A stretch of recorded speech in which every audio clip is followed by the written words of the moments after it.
의식과 마음은 어떻게 생성되고 작동할까? 의식을 지닌 존재인 당신은 감각을 통해 들어오고 있는 세계를 인식한다. 하지만 당신의 인식 범위는 외부의 세계에만 한정되어 있지 않다. 당신은 내부의 것도 경험한다. 외부 세계는 원자들의 구조물에 지나지 않는데 그것이 왜 당신의 내부에 영향을 미칠까? 과학은 현실을 탐구하여 그 법칙을 알아내고 우리의 삶을 향상시키는 것을 기본 목적으로 한다. 과학자는 현실을 부정할 수 없다. 예컨대 하늘을 날려면 중력의 법칙이 존재함을 부정하는 것이 아니라 그것을 온전히 받아들여야만 하는 것이다. 영적인 영역에서도 똑같은 진실이 적용된다. 세계적인 영적 스승인 마이클 싱어 박사는 과학적 지식과 본인의 체험을 바탕으로 마음의 감옥에서 자유로워지는 구체적인 방법을 알려준다. 오늘은 우리 시대의 영적 스승으로 불리는 마이클 싱어가 쓴 상처받지 않은 영혼의 완결판, 삶이 당신보다 더 잘한다에 대해 이야기해보겠다.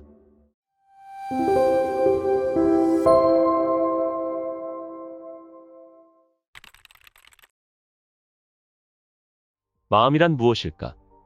마음은 생각이 존재하는 곳이다. 그런데 그건 어디에 존재할까? 이것들은 물질계라 부르는 곳에 존재하지 않는다. 놀랍게도 우리의 세계를 이루는 모든 원소들은 별들 속에서 창조되었다. 당신이 날마다 대하는 모든 것은 이 별의 먼지로 이루어져 있으며 당신 몸 세포 하나하나의 모든 부분들이 수십억 년 전 별에서 창조된 원소들로 이루어져 있다. 하지만 당신은 원자들로 만들어진 것이 아니다. 당신은 원자들로 만들어진 물체를 지각하는 의식이다. 99.9% 이상의 우주가 우리와는 아무런 상관도 없다. 하지만 어떻게든 그중 0.01%는 상관이 있다. 바로 당신의 눈앞에 있는 부분이다.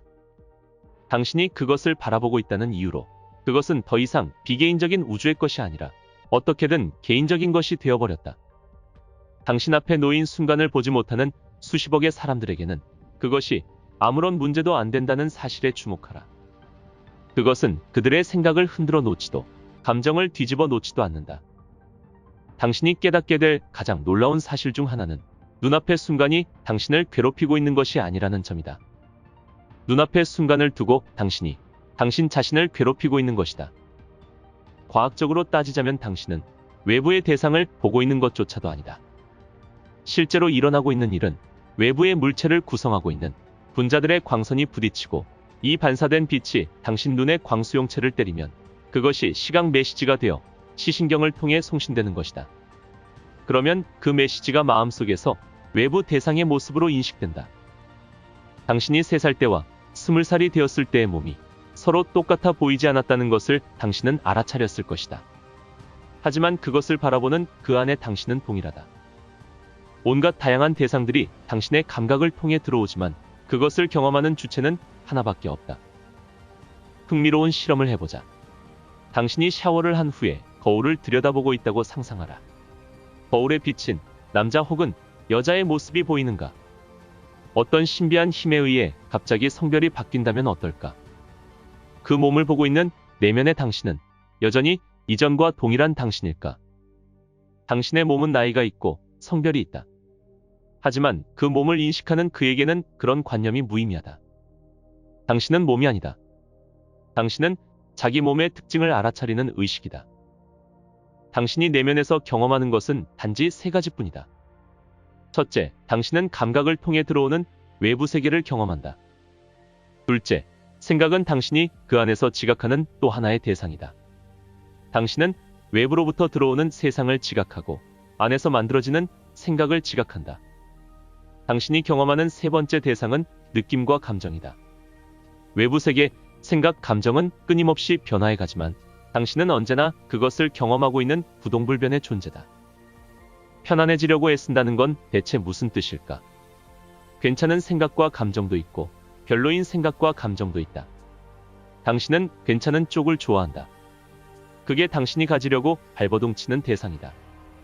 문제는 당신의 생각과 감정을 매우 구린 것으로 만들어 놓는 외부 세계의 현실이 존재한다는 사실이다. 인생이 견디기 힘들어질 수 있는 것은 바로 이 때문이다. 생각, 감정, 외부 세계는 중요하지 않다. 진정으로 중요한 것은 그 안에서 그것들을 경험하고 있는 당신이다. 외부 세계를 바라보면 그것은 분명히 색깔을 지니고 있는 듯하다. 그러나 빛 자체를 제외하면 물체에는 색깔이 없다. 우리가 색을 경험하는 유일한 이유는 물체에서 반사된 빛이 색깔을 지니고 있기 때문이다. 우리가 지각하는 다양한 색깔은 물체에서 반사되는 빛이다. 이것은 눈에 보이는 것이 언제나 진실은 아니라는 뜻이다. 당신 앞에 놓여 있는 것은 그저 자연의 법칙에 의해 뭉쳐진 엄청난 양의 원자 덩어리들이다. 원자들의 흐름이 지나쳐 가는 것을 보고 개인적으로 받아들여 기분 나빠한다는 것은 말도 안 된다.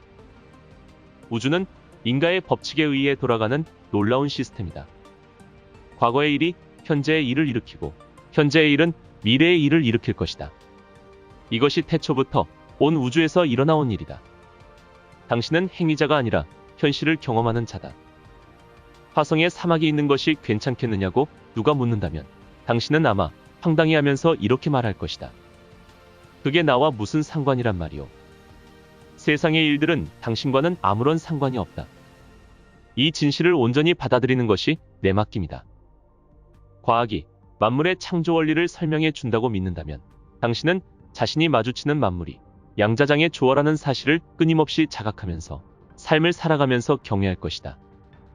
마찬가지로 신이 만물의 창조자임을 진정으로 믿는다면 당신은 이 신성한 창조계의 경의를 감사하고 경외하면서 살 것이다.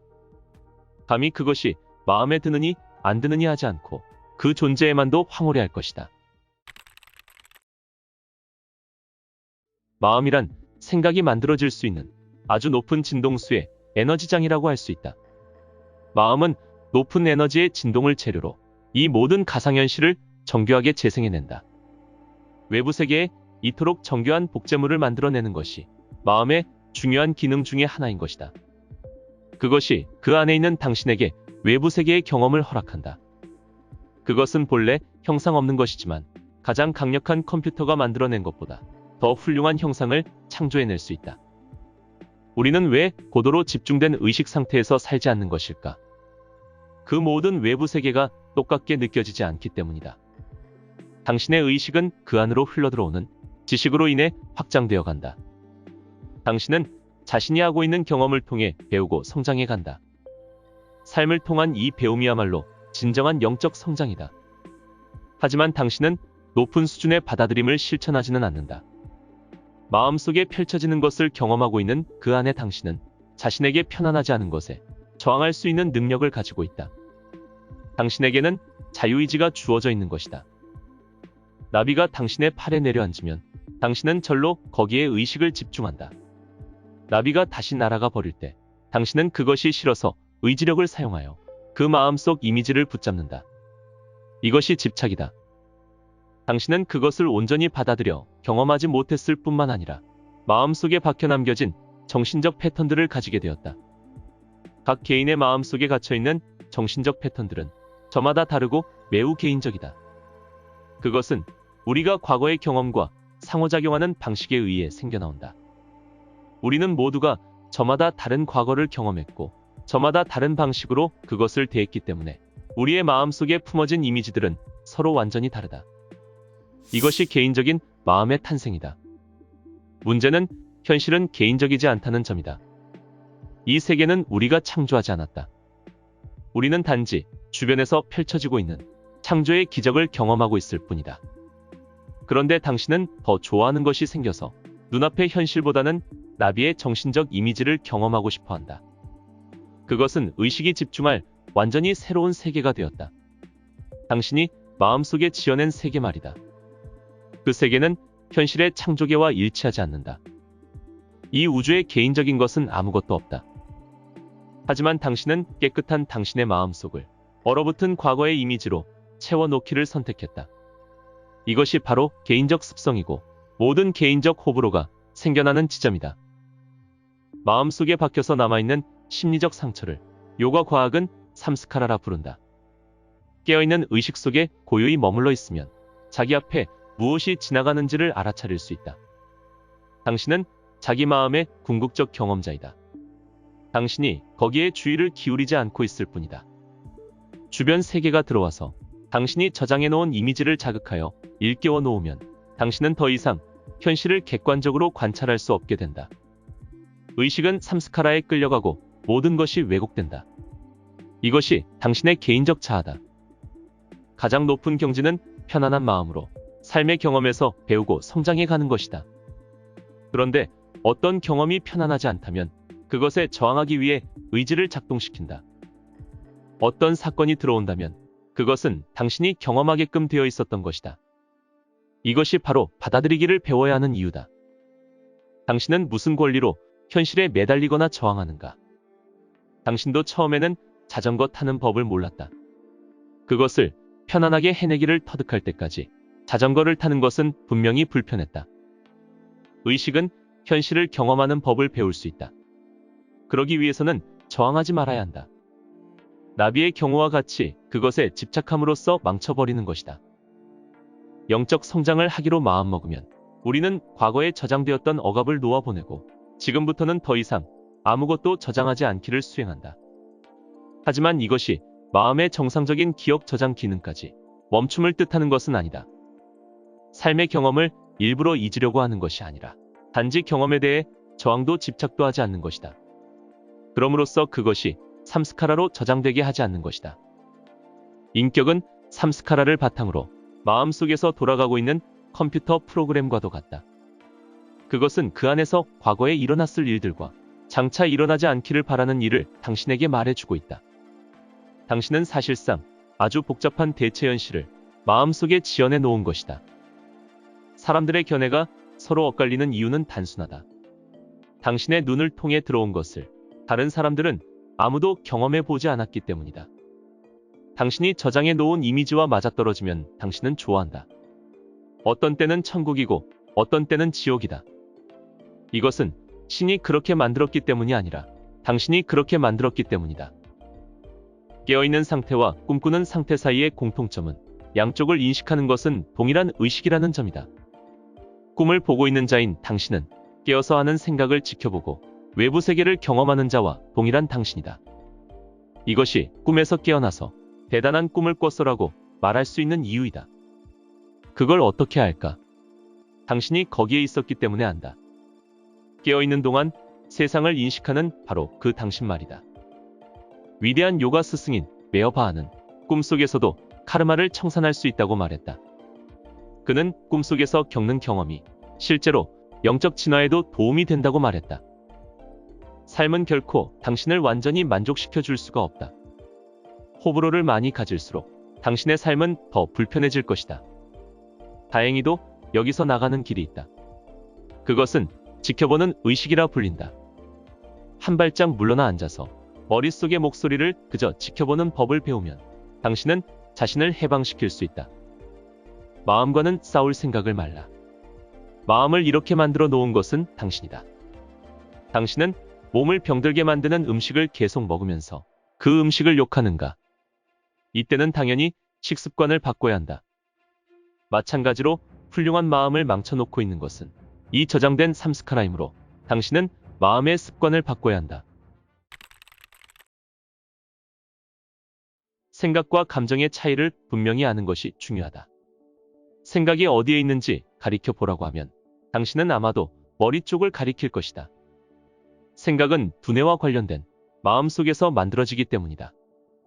이에 반해 사랑과 같은 감정이 어디서 일어나는지를 가리켜 보라고 한다면 당신은 가슴을 가리킬 것이다. 누군가가 당신에게 상처를 주거나 질투를 느끼게 하면 당신은 가슴에서 고통이나 혼란을 느낀다. 당신은 자신이 분노를 느낀다는 것을 어떻게 아는가? 당신이 그 안에 있기 때문에 안다. 그래서 내면에서 무엇이 일어나고 있는지를 아는 것이다. 당신은 그 감정 자체에 너무나 관심을 빼앗겨서 그 안에서 그것을 경험하고 있는 것이 당신이라는 사실을 지각하지 못했다. 당신은 가슴을 경험하는 자다. 당신은 감정이 일어날 때 그것을 의식하는 의식이다. 당신이 걱정을 하는 데는 두 가지 이유밖에 없다. 원하는 것을 갖지 못할까봐 걱정하거나 아니면 원치 않는 일을 마주칠까봐 걱정하는 것이다. 불편의 근원은 과거에서 온 저장된 패턴이다. 삶에서 특별한 누군가를 가진다는 것은 외로움을 달래기 위한 당신의 발버둥이다. 그것이 외로움의 원인을 처치해 주지는 않는다. 그것은 음식을 잘못 먹고 배가 아파서 소화제를 찾고 있는 경우와도 같다. 그때 누가 왜 배가 아프냐고 묻는다면 제발 소화제가 없어서라고 대답하지는 말라. 소화제가 당신을 잠시 편안하게 해줄지는 모르지만 식습관을 바꾸지 않는 한 배앓이는 돌아올 것이다. 불편을 달래기 위해서 당신이 하고 있는 많은 일들이 이와 다르지 않다는 것을 깨달아야 한다. 우리는 마침내 잘못된 것을 달래는 것만으로는 충분하지 않다는 사실을 깨닫는다. 불편을 일으키는 근본적인 원인을 해결해야만 하는 것이다. 당신의 지인이 죽는다면 상실감을 느끼는 것은 당연하다. 그것은 일어나는 일에 맞추어 당신의 가슴이 자신을 표현하는 것이다. 악기가 아름다운 소리를 내듯이 가슴은 당신을 위해 슬픈 노래를 부르고 있는 것이다. 문제는 당신이 그것을 불편해한다는 것이다. 하지만 결국은 당신도 감정 자체는 문제가 아님을 깨닫게 될 것이다. 문제는 당신이 그 감정을 감당해내지 못한다는 것이다. 삶의 매 순간 자신을 해방시키는 방법이 있다. 첫 번째 기법은 긍정적 사고라 불린다. 부정적인 생각이 떠오를 때마다 그것을 긍정적인 생각으로 대체하는 것이다. 이것은 변화를 위한 매우 기초적이고도 유용한 기법이다. 다음 기법은 만트라라 불린다. 만트라는 단순한 단어나 문장을 계속 반복하여 마음을 훈련시키는 것을 가리킨다. 마음은 여러 층에서 생각을 지어내지만 만트라는 항상 존재하는 마음의 한 층을 제공해준다. 자신으로부터 자신을 해방시키기 위한 마지막 기법은 지켜보는 의식이다. 지켜보는 의식이란 단지 자신이 마음의 작동을 알아차리고 있음을 알아차리는 것이다. 아무것도 할 필요가 없다. 그저 마음이 생각을 지어내고 있는 것을 알아차리기만 하면 된다.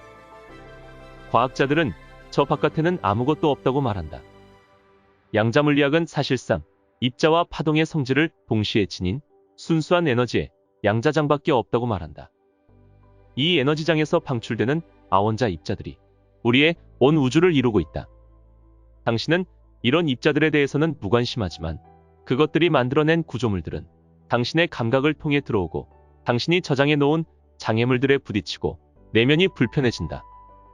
당신 자신을 해방시키려면 혼란을 알아차리는 순간 놓아보내라. 영적인 존재는 삶을 이렇게 바라본다. 나는 잠시 지구별로 내려왔고 이것이 내가 해야 할 경험들이다. 힘들긴 했지만 나는 겪어냈고 덕분에 더 나아졌다. 과거의 문제는 당신의 성장을 돕기 위해 일어난 무수한 일들 중에 하나일 뿐이다. 그게 왜 일어났는지는 알 필요가 없다. 카르마의 관점에서 그 원인과 결과를 분석할 필요도 없다. 당신은 자기 앞을 지나쳐가는 모든 것을 지켜보는 의식이다. 과거의 사건들이 남은 생을 난장판으로 만들도록 버려두지 말고 이미 일어난 일을 받아들이는데 그 자유의지를 사용하라. 세상은 당신의 눈앞에 계속 나타나지만 거기에 개인적인 것은 더 이상 없다. 그것은 단지 그 순간 당신 앞을 지나쳐가는 창조계의 한 조각일 뿐이다. 아무리 애써도 이미 일어난 일을 일어나지 않게 할 수는 없다. 유일한 선택은 그 일을 받아들이거나 아니면 저항하는 것이다. 영적 성장이란 가슴을 치유하여 행복의 상태로 되돌리는 것이다. 문제는 세상에 대한 가슴의 온전한 표현을 당신이 감당하지 못한다는 데 있다. 이 표현을 제대로 다루는 법을 배우는 것이 해결책이고 그것이 영적 성장의 핵심이다. 당신은 신을 닮도록 만들어졌으며 온 우주를 창조한 신이 당신의 내면에 존재한다. 단지 그것을 깨닫지 못하고 있을 뿐이다. 행복으로 가득한 인생의 비결을 알고 싶은가? 삶이 당신보다 더 잘한다라는 책과 함께한다면 영상에는 미처 소개하지 못한 영적 수행법을 통해 위대한 영적 진화를 이룰 수 있을 것이다.